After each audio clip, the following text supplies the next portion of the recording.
जय श्री कृष्ण दोस्तों, बीएसरा फैमिली में आपका स्वागत है। दोस्तों, श्रावणी पूर्णिमा का बहुत अधिक महत्व माना जाता है। सर्वार्थ सिद्ध योग है। इस दिन अगर आप चुपचाप एक उपाय कर लेते हैं तो यकीन मानिए आपके जितने भी दोष हैं वो भी समाप्त होंगे। क्योंकि देखिए, जिन भी बहनों के मासिक धर्म से संबंधित परेशानियां आती हैं या कम या ज़्यादा, या फिर जो लड़कियां हैं अगर उनको भी देखिए मासिक धर्म से संबंधित परेशानियां चल रही हैं तो वो चंद्रमा के कारण आती हैं। तो इस दिन पूर्णिमा के दिन अगर आप एक उपाय चुपचाप कर लेते हैं तो यकीन मानिए आपके जितने भी मासिक धर्म से संबंधित दोष है या कोख बंधन है तो उससे मुक्ति अवश्य मिलेगी। दोस्तों, इस दिन आपको देखिए बिजी होंगे, लेकिन फिर भी अगर आप सुबह सुबह, चाहे अगर आप मायके में हैं तब भी, अगर आप ससुराल में हैं तब भी सुबह सुबह इस उपाय को कर लेते हैं तो निश्चित ही आपकी जो मनोकामना है वो अवश्य पूरी होगी। दोस्तों, उसकी जानकारी देने से पहले अगर अभी तक आपने बीएसरा फैमिली चैनल को सब्सक्राइब नहीं किया तो सब्सक्राइब अवश्य ही कर लें। बगल में बेल आइकन को भी दबा दें जिससे मेरी आने वाली सभी वीडियो का नोटिफिकेशन सबसे पहले आप तक पहुंच सके।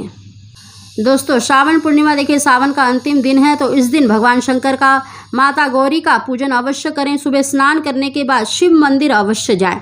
इस दिन आपको देखिए एक लोटे में शुद्ध जल भरकर थोड़ा सा गंगा जल डालकर एक बेल पत्र उस लोटे में ही डालकर आपको मंदिर में जाना है और जो मंदिर में शिवालय पर जो कलश होता है उसके अंदर आपको ये जल डाल देना है।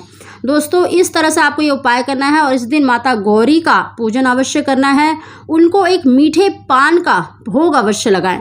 दोस्तों, भोग लगाना है और आपको इस मंत्र का ओम गौरी शंकराय नमः 11 बार, 21 बार, या फिर ओम सर्वमंगल मांगल्ये शिवे सर्वार्थ साधिके शरण्य गौरी नारायणी नमस्तुते, इस मंत्र का या फिर ओम गौरी शंकराय नमः का 11 या 21 बार उच्चारण अवश्य करें। भगवान शंकर का पूजन अवश्य करें और पूजा करने के बाद वो जो मीठा पान आपने चढ़ाया है उसको उठा लें। जिस भी स्त्री को देखिए संतान की प्राप्ति नहीं हो रही तो पति पत्नी खा लें। पति पत्नी में अगर देखिए क्लेश रहता है या प्रेम नहीं है तो आप जिसके साथ भी अपने संबंध मधुर करना चाहते हैं, परिवार के किसी भी सदस्य के साथ, तो उसके साथ बांटकर अवश्य खाएं। या पति पत्नी ग्रहण कर रही है, स्त्री अकेले भी इसको ग्रहण कर सकती है अगर वो संतान की इच्छा रखती है। कुंवारी कन्या भी इस उपाय को कर सकती है। अगर वो विवाह के लिए अगर करना चाहती है तो वो माता गौरी को इस मंत्र का उच्चारण करके मीठे पान का भोग लगाए और स्वयं ग्रहण कर ले। शीघ्र ही विवाह के योग बनेंगे। दोस्तों, इस तरह से माता गौरी का पूजन करें और घर में देखिए जिसके साथ भी अगर आपका क्लेश रहता है तो घर के पूरे परिवार सदस्यों के साथ आप इस पान का ग्रहण करें, बांट कर खाएं तो शीघ्र ही आपके सभी सदस्यों में प्रेम अवश्य बढ़ेगा। साथ ही दोस्तों देखिए इस दिन रक्षाबंधन है और रक्षाबंधन का बहुत अधिक महत्व माना जाता है। हाँ, देखिए जिन भी बहनों के देखिए कोई भाई नहीं है या जिनके भाई हैं तब भी अगर वो इस उपाय को करते हैं तो यकीन मानिए आपके जीवन की जितनी भी परेशानी हैं उनका अंत अवश्य होगा। दोस्तों, रक्षाबंधन का बहुत अधिक महत्व माना जाता है। बहनें अपने भाई की लंबी उम्र के लिए ये रक्षा सूत्र बांधती हैं और रक्षा सूत्र देखिए पहले के समय में जो कच्चा सूत होता था यानी रक्षा सूत्र वो बांधा जाता था, लेकिन आजकल राखियाँ बांधी जाती हैं। तो आप जिस भी देवी देवता को मानते हैं, चाहे वो कृष्ण जी को मानते हो, चाहे गणेश जी को मानते हो या श्री हरि भगवान को मानते हो या शंकर जी, जिस पर भी आपकी आस्था है, उनको देखिए सबसे पहले तिलक करके अक्षत लगाकर उनको राखी अवश्य बांधे। अगर आपके पास राखी नहीं है तो जो रक्षा सूत्र होता है यानी जो कलावा होता है वो आपको अवश्य उनको बांधनी चाहिए और किसी न किसी मीठी वस्तु का भोग अवश्य लगाएं।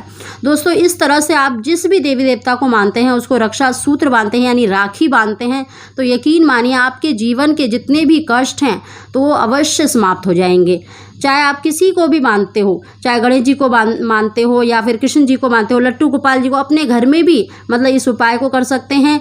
और जो मैंने जल चढ़ाने के लिए बोला है कलश पर, वो आपको देखिए शिव मंदिर में जाकर ही करना है। माता गौरा को आपको मीठा पान अवश्य चढ़ाना है। दोस्तों, इस तरह से ये उपाय करें। साथ ही देखिए पूर्णिमा है तो रात्रि के समय देखिए आप कहीं पर भी हो, क्योंकि चांद तो एक ही समय पर निकलता है सब जगह, तो आपको एक लोटे में थोड़ा सा कच्चा दूध लेकर, थोड़ा सा मीठा डालकर और थोड़े से अक्षत यानी बिना टूटे फूटे चावल डालकर आपको चंद्रमा को अर्घ्य देना है। और चंद्रमा को अर्घ्य देते हुए ओम सोम सोमाय नमः, ओम सोम सोमाय नमः कहते हुए आपको अपनी ही जगह पर एक परिक्रमा लगानी है, उनको अर्घ अवश्य देना है और उनसे जो भी आपकी प्रार्थना है, चाहे आपकी संतान की है, विवाह की है या पति पत्नी में क्लेश रहता है, किसी के लिए भी देखिए, किसी के लिए भी इस उपाय को किया जा सकता है।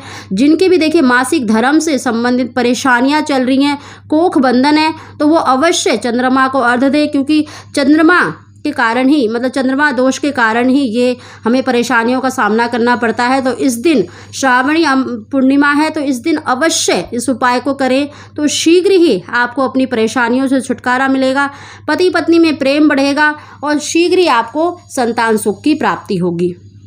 श्रावणी पूर्णिमा देखिए अंतिम सावन का दिन है, तो आप इस दिन ये उपाय अवश्य करें, आपकी जो मनोकामना है अवश्य पूरी होगी। दोस्तों, अगर आपको हमारी जानकारी वीडियो पसंद आई हो तो इसको लाइक अवश्य ही करें। आप सभी को जय श्री कृष्णा।